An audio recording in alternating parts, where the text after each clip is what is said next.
How likely is a World War III in the next decade? Funding it. Like it just feels like WW3 has always been happening.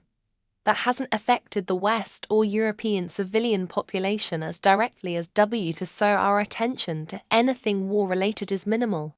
Likely is what's going on now. Fighting each other indirectly through proxy wars, and the use of destabilization tactics, fake news as an example to destroy a nation culturally and trigger infighting. Countries like the US are especially susceptible to those tactics due to not being under dictatorship that restricts our access to information, good or bad. Mutually assured destruction will likely keep it like this instead of an all-out direct war. So expect more of the same, just ramped up. I think people are underestimating the chances here. The chances aren't high, but they are certainly there. That Sweden dropped 200 years of neutrality to join NATO. And if they win in Ukraine, equals the US stops supplying arms that would embolden them to possibly go farther and attack a NATO member next. Ukraine losing would also signal to China that US support is limited, and thus they would become much more likely to invade Taiwan. I think we're getting there actually. Russia-Europe is already happening indirectly through Ukraine.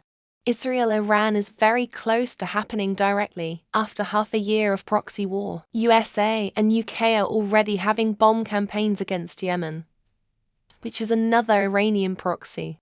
China openly states it intends to invade Taiwan. We're now at the same Western euphoria that we've had after Germany and Russia invaded Poland, and people thought, hey, the war isn't on our grounds, so it's not that bad.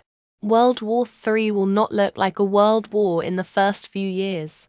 Just like how life in the US seemed normal, while Germany was taking over Europe in the early years of World War II. The chess pieces are already laid out with the war in Ukraine and Israel's war in Gaza. If Iran does indeed attack Israel, WWI will have begun. This time, instead of Germany versus Europe, it will be in the Middle East, with players like Turkey, Egypt, Iran, Israel, Syria, etc. It depends if particular world leaders will stand a reasonable chance to gain control over the US and its allies to obtain enough to power and end the Western Empire. But that is all if they can come to the conclusion they have a chance in their favor. The West has been making bad enemies out there for a long time. I personally believe W3 will be via proxy by destroying the US economy and by segregating its citizens. That's part of why we're so worried about Iran at the moment. They may be moving to aid Palestine by striking Israel, which in turn can cause the conflict to spread outside the region. I'd say incredibly unlikely. The only way we'll get a World War III is if something triggers a lot of treaties and alliances, otherwise it will likely stay as separate conflicts. Believe it or not, a lot of countries don't like war. World War. That includes most countries. Zero, or near zero. Only China is capable of initiating it. But they are too weak yet, and have no desire for that kind of conflict. The Taiwan issue is the most likely hotspot for wider conflict between nuclear powers. It will likely not become a world war. The NATO-Russia thing might, but it's very unlikely. There are plenty of non-NATO countries to invade before. Not likely, though there are a lot of tension points that can spark it off. No country involved wants a war, and will exhaust all diplomatic options before things go to war. Reverses a lot of its negative military and economic trends are maintaining allies in the Pacific, so that someone in China tries to jump the gun on securing territory before it loses its ability to. Very, very small. Proxy wars and digital warfare. As long as the elites are happy, then everything good. Each society has built an empire where they rule. No reason to mess it up. They all collaborate in some fashion or form business. And if things get bad, they send up PMC to handle business. I'd say Putin is probably the only unpredictable variable, but he just won his elections, so. Globalization of all major economies throughout the last century. Nearly all nuclear powers do not want W3 because even if they win, Their economies will likely never recover from such a massive hit. The only nations that would consider engaging in such a conflict would be those so isolated from the world that they don't have as much to lose, like North Korea.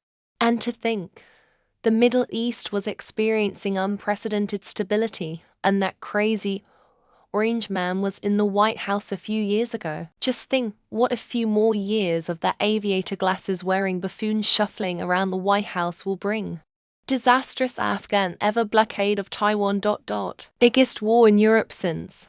Pretty likely, I think. It wouldn't surprise me if schools start running nuclear attack drill over the next few years. Well, put it this way. My cellar is starting to get filled with tinned food and bottled water, while also being insulated properly. All my camping gear is already down there. Recently bought a generator as well. Just a small one. I think people misunderstand how world wars are viewed. People didn't really consider the previous world wars until they ended. In all likelihood, we are probably currently in one. Israel, Palestine, Russia, Ukraine, and China, Taiwan. I would not be shocked if this period is considered the next world war, or at least an analog name. Highly unlikely, as much fear-mongering and dick-measuring as we see on the global arena. People in charge of making these decisions have a lot to lose should WW3 become a reality. Dangling an external enemy in front of your citizens is one thing. Having to actually send your citizens to die fighting that enemy is a very different thing. If you think W3 won't happen, keep that optimism. It will happen. We as a world will have to go through one more hell to get over all this animosity that has built up. We say we don't want war, but look around. Too many people with their hands in other people's business. It's bound to happen eventually.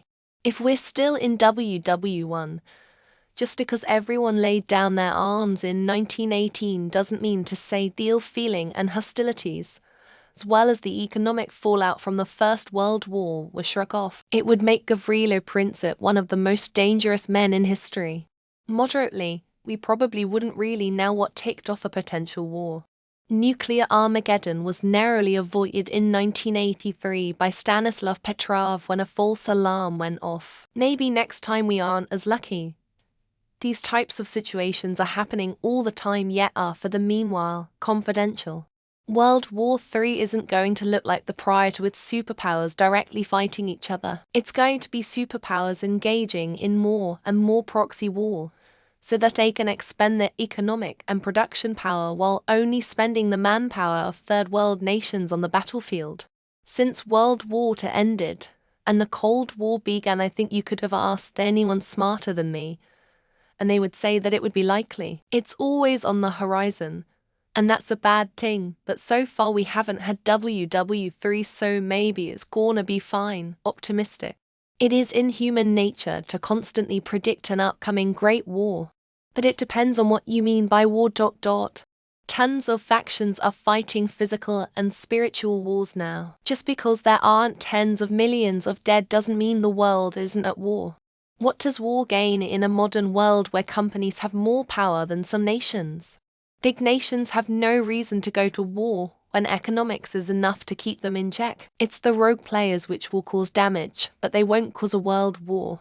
I suspect that it won't happen because soon all notable countries will have right-wing governments, and they will all be allied or in vassal relationships. Conquest of small unaligned countries will be a colonial free-for-all. Yes, it's a nightmare. It depends on if Trump gets elected. If Trump gets elected, we have a very good chance. NATO will go to war with Russia, and Trump openly said he wouldn't intervene. China is waiting for the West to escalate before they move on Taiwan. Possibilities now are gonna be another version of the Cold War: information, espionage, nuclear threats, or just nuclear fallout, which the world won't be alive long enough for there to be an actual war. Already happening lesson from World War II is that outright total war is settle scores on smaller scale. Ukraine, Iran, Israel, China, Taiwan, North and South Korea, Syria and Kurds, Saudi and Yemen. List goes on. Lesson 1. The world is a lot more connected today than it was a century ago. Despite the regional turmoil, pretty much every major country knows that escalating it into a global conflict is going to heavily impact their economy. World War, unsure. But I do remember when I joined the Air Force, our commanders have been pretty consistent across squadrons to inform us that we will most likely go to war within your career. So do with that as you will. There's no chance of that happening. The protocols of air made regardless of misinformation and fear-mongering. The leaders of the world won't cross that line. It would be committing suicide as a species. I hope I'm right. WWII is a scary thought. It'll be unlike any other if it happens. As Albert Einstein once said, I know not with what weapons World War III will be fought, but World War IV will be fought with sticks and stones. WWII is highly likely in the next decade, but it's been like that for many decades. With Trump, Putin, China, and the instability of whole continents, like South America and Africa, the situation isn't improving. 100. It's already World War III. Allies of the free world. Ukraine, EU, Western democracies and partners. These axis of evil. Russia, China, Iran. Tin-pot dictatorships, extremist nut jobs. The Republican Party. We're essentially in Cold War to electric boogaloo right now. There won't be a conflict between superpowers. The world has survived the 60s. I'm pretty sure we'll be all right for, at least, the next 50 years.